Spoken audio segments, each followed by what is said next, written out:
성경에는 예수님께서 틈만 나시면, 아니 모든 일에 으뜸과 우선으로 기도에 집중하셨음을 설명합니다. 구체적으로 새벽 미명에 가까운 시간부터 밤이 맞도록 기도하셨다, 이렇게 말씀합니다. 하루의 시작 또 하루의 마침일 수 있겠죠.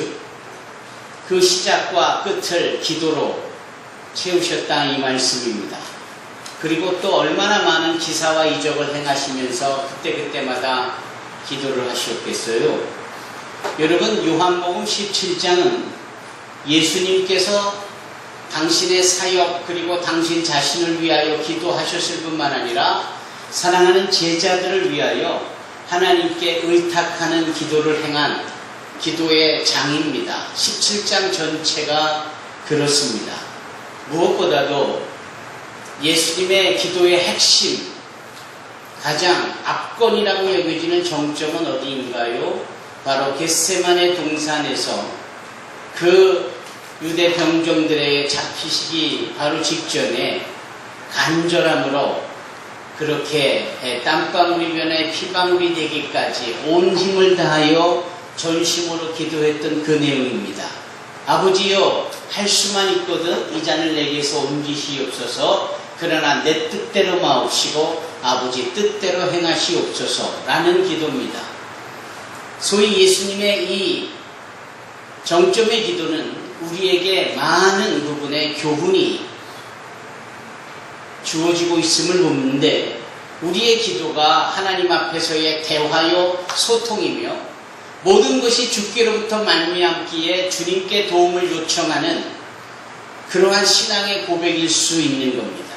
그러나 결국은 그러기 때문에 하나님께 맡기고, 내가 이것도 원하고 저것도 원하지만 아버지 뜻에 맞추어 제가 순종하며, 나는 이걸 원하지만 아버지가 저걸 원하시면, 저는 이것을 원하지만 하나님께서 저것을 원하시면 우리가 하나님의 뜻에 맞추어 저것을 따르겠나이다 하는 거예요. 따라서 기도는 나의 이기적이면서 내 마음에 두고 있는 소망과 원함에 대한 성취와, 그리고 그것에 하나님을 도구화하는 일에 마침표를 찍는 일이 결코 아니라, 기도를 하면 할수록 우리는 하나님의 뜻에 우리가 맞추어가는 것입니다. 따라서 기도하는 자들은 자신의 것을 내려놓고 하나님의 뜻에 따르는 삶으로 가득할 수밖에 없는 것이죠. 문제는 과연 그 하나님의 뜻을 우리가 제대로 알고 있느냐 하는 겁니다. 문제는 그 하나님의 뜻이다라고 여겨지는 부분을 우리가 제대로 인식하고 있는 것이냐 아니냐라는 것이, 대부분 우리는 우리에게 좋은 것을 하나님의 뜻이다라고 여겨지는 경우가 있습니다. 하나님의 뜻이 우리와 정말 다른데도 나 좋자고, 나 좋으라고, 내가 좋으니까 그 내가 좋은 그것에 하나님의 뜻이라는 것을 은근슬쩍 옷 입힌단 말입니다. 그리고 제가 좋아하는 것을 행함으로, 그것을 얻음으로 하나님의 뜻을 이루었다라고까지 과장해서 착각 속에 생각하게 되는 겁니다. 이것은 정말 큰 일인 것이죠. 따라서 우리는 과연 하나님의 뜻이 무엇이냐라는 것을 분명히 알아야 합니다. 여러분, 과연 하나님의 뜻은 무엇일까요? 여러분들은 매사에 그 하나님의 뜻을 알 수 있습니까? 일찍이 사도 바울은 에베소 교회에 보내는 편지 가운데 그 하나님의 뜻을 알아야 된다라는 것을 강조하며, 그 하나님의 뜻을 반드시 분별하여야 한다라고 말합니다. 너희가 세월을 아끼라, 때가 악하니라 라고 말하는 그 말씀의 중심이요 핵심이 결국은 결론 부분에서 무엇으로 돌아가느냐? 그러므로 너희가 지혜를 가지고 하나님의 뜻이 무엇인지 이해하라, 하나님의 뜻이 무엇인지 구별해라, 하나님의 뜻이 무엇인지 분별하라, 이렇게 말씀하는 거예요. 따라서 이 하나님의 뜻을 분별함에 있어서는 어린 하경이로부터 시작하여서 또 청년기에 있는 문의인군을 거쳐서 그리고 장명부의 송문환 집사님 그리고 은빛 선교의 사제순 권사님을 넘어 그리고 이곳에 출입하고 있는 모든 성도들 우리 외국인 형제 자매들에게까지 포함하여서 모두에게 요구되어지고 있고 반드시 감당하고 행해야 될 부분입니다. 하나님의 뜻을 분별하는 것 말이죠. 이것은 정말 중요한 겁니다. 물론 로마서 12장에 따르면 그 하나님의 뜻에는 기뻐하심이 있고 선하심이 있고 온전하심이 있어서 이 세 가지를 그 어떠한 곳에서 세 가지를 한꺼번에 확인할 수 있다면 그것이 하나님의 뜻이다 라고 말하는 분들이 계세요. 그리고 예수님 당시는 요한복음 6장 40절에 내 아버지의 뜻은 당신의 아들 예수를 믿어 구원을 받고 영생에 이르는 것이다 라고 하나님의 뜻이 무엇인지 곧 예수 믿어 구원받는 데 있음을 분명하게 말씀하였습니다. 그 하나님의 뜻이 나에게 주어진 직업과 과연 어떻게 일치감을 이루고 있는가? 지금 내가 수학 문제 하나를 풀어가는 학생에게 있어서 그 하나님의 뜻과 과연 어떠한 의미로서의 연관성이 있는가?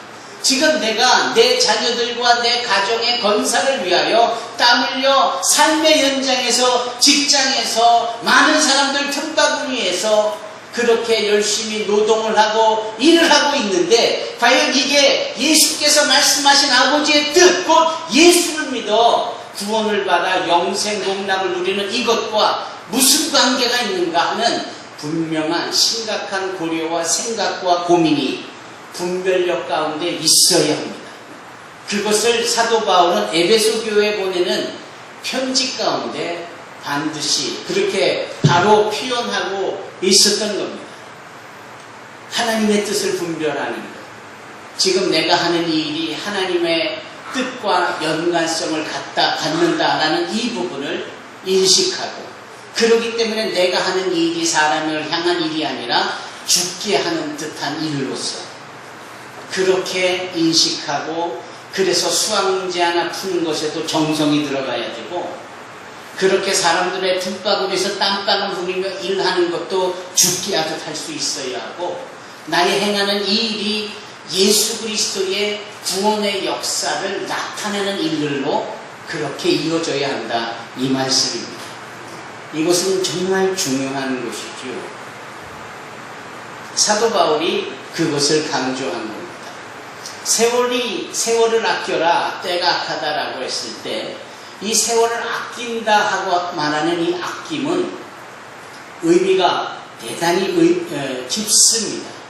그것은 내가 가치 있는 것을 투자하고 내가 가지고 있는 것을 내놓고 거래하듯이 그것을 얻는 것을 의미합니다. 보이지 않지만 그 보이지 않는 곳에서 가치 있는 것을 내가 얻는 것을 의미합니다.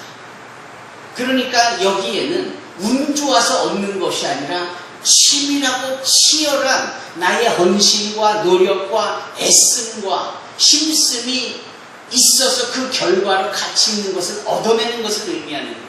이게 아끼는 겁니다. 그래서 우리 학생들은 정말 시간을 아껴야 해요. 우리 청년들은 정말 세월을 아껴야 합니다. 정말 우리 크리스찬들은 정말 세상을 살아가면서 세월을 아껴야 하는 겁니다.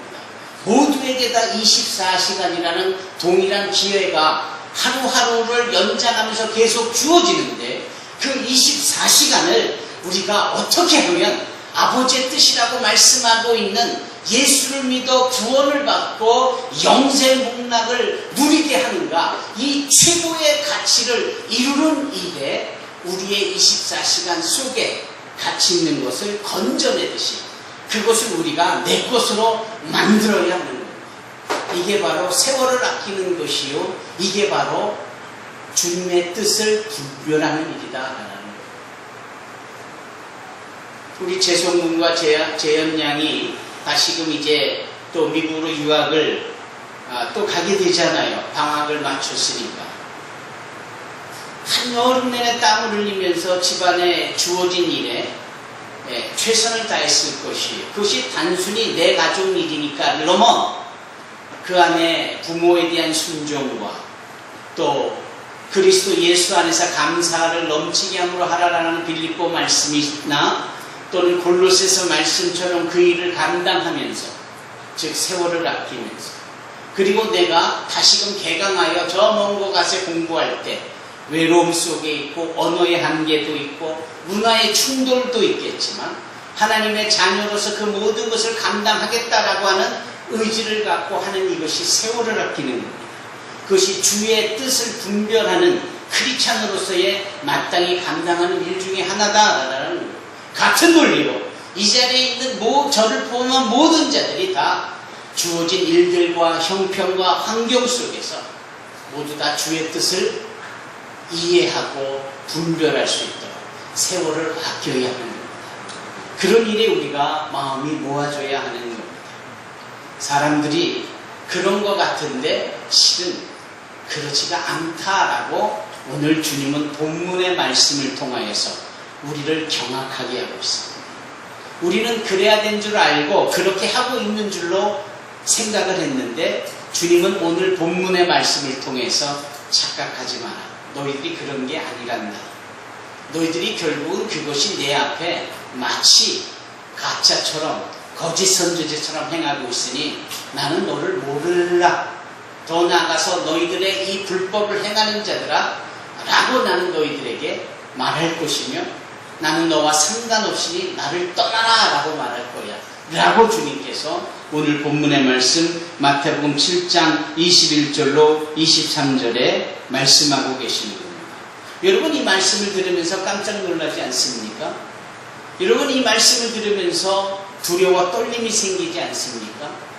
나더러 주여 주여 하는 자마다 다 천국에 들어갈 것이 아니에요. 오직 내 아버지의 뜻대로 행하는 자라야만 천국에 들어갈 수 있다라고 주님이 탁 선을 그어버리시는 이 말씀 앞에 우리는 기도하면서 우리는 나의 모든 것들에 대하여서 기대감을 갖고 소망을 품고 그 일을 이루는 것이 아버지 뜻이라고 생각을 하고 그렇게 열심히 했는데 아니다라는 거예요. 두 번째는 여기 선지자들이 이런 고백을 하잖아요. 주여 주여 하면서 선지자 노릇을 했고 주여 주여 하면서 귀신을 내어 쫓았고 주여 주여 하면서 소위 기사와 이적과 표적을 행하였는데 하나님 주님의 편에서 보니 그거 다 착각이고 너만을 위한 일이고 괜히 나의 이름을 빙자하여서 너조차고 한 일이었다. 이 불법을 행하는 자들아 내 곁을 떠나라. 주님이 이렇게 말씀하실 때 우리는 깜짝 놀랄 수밖에 없는 거예요. 크리스찬으로서 어디 가서 예배를 드리고 크리스찬으로서 어디 가서 전도를 하고 크리스찬으로 어디를 가서 예수를 전하고 뭐 이런 일을 했을 때 그게 속내를 보니 주님의 평가와 그분의 점수를 매겨주시는 것에 대한 내용을 보니 이게 우리조차고 나 용출하고자 한 일이지 아버지 뜻과는 거리가 멀어도 너무 멀었다라는 것이죠. 여러분 오늘 본문의 말씀을 통해서 우리는 경악할 수밖에 없는 것이고 오늘 본문의 말씀을 통하여 내가 얼마나 주님의 위치에서 벗어나 있고 떨어져 있는데 그 가운데 착각까지 하고 있는 이런 위험한 상황에 있다는 사실을 발견할 수 있는 겁니다. 사도신경으로 신앙 고백을 합니다. 전능하사 천지를 만드신 하나님 아버지를 내가 믿사오며 그 외아들 우리 주 예수 그리스도를 믿사오니 이는 성령으로 잉태하사 동정녀 마리아에게 나시고 본디오 빌라도에게 고난을 받으사 십자가에 못 박혀 죽으시고 장사한 지 사흘 만에 다시 사시사 하늘에 오르사 하나님의 보좌 우편에 앉아 계시다가 저리로서 산 자와 죽은 자를 심판하러 오시리라. 여러분 이 긴 내용이 다 예수님에 관련한 부분으로서 우리가 그 예수님의 이러한 내용을 믿는다라는 거예요. 하나님에 대한 믿음은 천지를 창조하신 하나님 하나로 우리가 믿어버려요. 그리고 성령을 믿사오며 말한 것처럼 성령은 그 짧은 문장 하나로, 오히려 예수님은 긴 문장으로 예수님의 그 행하신 모든 것을 다 일일이 고백하며 믿는다 이 말이에요. 그런데 동정녀 마리아에게서 나시고 곧바로 본디오 빌라도에게 고난을 받으사 이렇게 표현을 합니다. 태어나여 아기가 되어진 이분이 아시겠지만 30세쯤까지 여러 상황 속에 거치어 공경의 사역 끝자락에 이제 본디오 빌라도에게 고난을 받고 그 고난을 받은 증거로 십자가에 못이 박혀 우리의 모든 죄를 대신하여 죽으시는 것 아닙니까? 이 본디오 빌라도는 그 당시 세상의 대표자로서 동정녀 몸에서 탄생하신 성령으로 잉태되진 예수께서 세상에게 버림을 받고 세상 죄를 짊어지고 십자가를 져 죽으심을, 그것을 고백하는 거 아닙니까? 그 중간에 말입니다. 어떤 일이 있나요?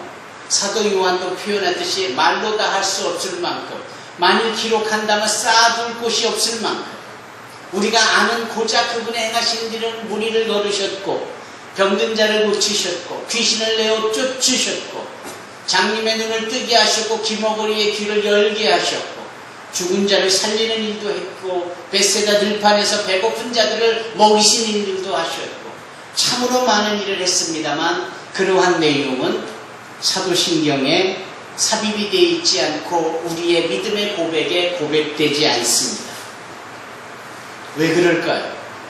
그렇게 눈에 보여지는 기가 막히고 깜짝 놀라고 그래서 두려워하면서 예수를 믿을 수밖에 없는 그러한 상황들의 것들은 사실은 가짜로 연출되어질 수 있는 자들의 가짜 연출로도 가능할 수 있고, 그런 것으로만 예수를 믿는다면 진정한 저 하늘에서의 영생복락에 기대감은 없는 채 이 땅에서 그런 기적이나 이사나 표적만을 기대하면서 예수를 찾기 마련이기에 아예 사도들은 그러한 신앙 고백을 자신들의 고백의 서문에 담지 않았던 겁니다. 그 말씀의 의미는 오늘 본문에도 여전히 동일하게 적용이 되고 있는 바, 저희가 예수의 이름으로 온갖 기사와 이적과 표적을 행했다라고 할 때 그게 뭔 나하고 상관이 있느냐, 주님이 그렇게 말씀하시는 걸 보면 더 확실히 알 수 있지요. 사람들의 눈에 그럴싸하게 보여지는 것들은 실은 아무것도 아닌 것이에요. 사람들 눈에 보기 좋지 않은 것은 얼마든지 그럴싸하게 꾸밀 수 있고 연출할 수 있고 포장할 수 있고 그럴 수 있는 겁니다. 그렇게 믿었다라는 것을 가지고 주님 앞에 내가 주여 내가 선지자 노릇을 했습니다. 주여 내가 귀신을 쫓았습니다. 주여 내가 주님의 이름으로 기사와 이적을 행했습니다 라고 할 때 진정 아버지의 뜻이 그거였느냐라고 할 때 아니다 라는 거예요. 아버지의 뜻은 그런 것이 아니라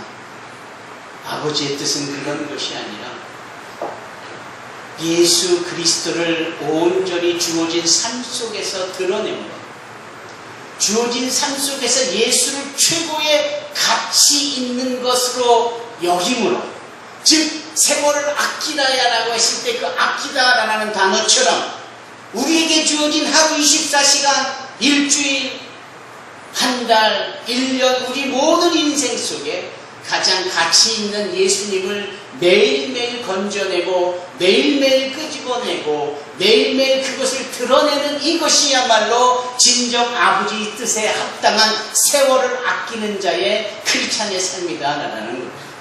그래서 저와 여러분들은 그럴싸하게 꾸미는 일에 대해서는 좀 과감하게 아니다라고 말할 수 있어야 합니다.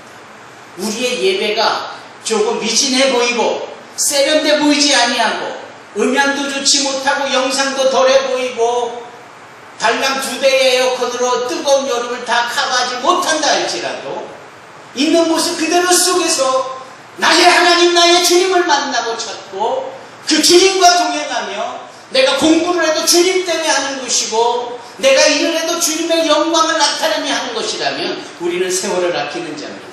우리는 과연 우리의 인생 속에서 최고의 가치 있는 주님을 끄집어내고 만나고 드러내는 정말 아버지 뜻에 합당한 자로 천국에 들어갈 수 있는 자들이 되는 것입니다. 이것이 예수께서 오늘 본문의 말씀을 통하여서 우리에게 다시 한번 각인시켜 주시고 우리를 각성시켜 주시는 말씀인 거예요. 이제 눈을 감아 보십시다. 눈을 감고 이실직고 하듯이 눈을 감고 정말 진지한 마음으로 과연 내가 나에게 주어진 삶을 살아가면서 지금까지 최고의 가치 있는 것, 곧 예수님과 관계된 일을 과연 얼마나 행했으며 또한 그 관계된 가치 있는 결과를 얼마나 얻었는지를 한번 깊이 묵상해 볼 필요가 있습니다. 주 예수보다 귀한 것은 없네. 예수밖에 없네. 이 찬송 노랫말처럼 정말 우리의 삶 속에 예수 그리스도 그분 때문에 내가 살고 그분의 열어놓으신 보배로운 길로 걸어가며 그분이 주시고 도와주심으로 인하여서 내 인생의 최고의 가치를 드러낼 수 있는 그러한 고백을 저와 여러분들이 이 시간 이후로 함께 행하기를 원합니다. 그 아버지의 뜻에 합당한 자들 되기를 주님의 이름으로 축원합니다. 기도하겠습니다.